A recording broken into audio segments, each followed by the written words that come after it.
నమస్కారం. Welcome to MS news.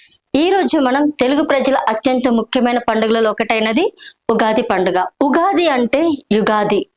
యుగం అంటే కొత్త కాలం. ఆది అంటే ప్రారంభం. అంటే ఉగాది అనేది కొత్త సంవత్సరానికి ప్రారంభం అని అర్థం. తెలుగు మరియు కన్నడ ప్రజలు చైత్ర మాసం శుద్ధ పాడ్యమి రోజున ఉగాది పండుగను ఎంతో భక్తి శ్రద్ధలతో జరుపుకుంటారు. ఈ రోజునే ప్రకృతి కూడా కొత్తగా మొదలవుతుంది. చెట్లకు కొత్త ఆకులు వస్తాయి, పూలు వస్తాయి. అందుకే ఉగాదిని ప్రకృతి కొత్త ఆరంభానికి సూచకగా భావిస్తారు. ఉగాది రోజు ఉదయం త్వరగా లేచి నూనె స్నానం చేసి కొత్త బట్టలు ధరించి దేవుడిని ప్రార్థిస్తారు. ఇళ్ల ముందు రంగవల్లులు వేస్తారు. మామిడి ఆకులతో తోరణాలు కడతారు.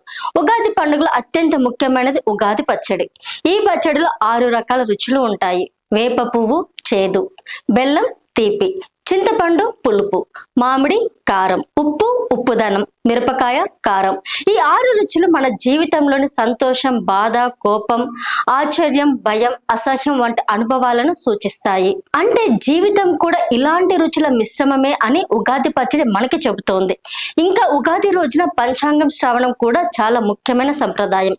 పండితులు కొత్త సంవత్సరంలో జరిగే గ్రహస్థితులు, వర్షాలు, పంటలు, ప్రజల జీవితం గురించి వివరంగా చెబుతారు.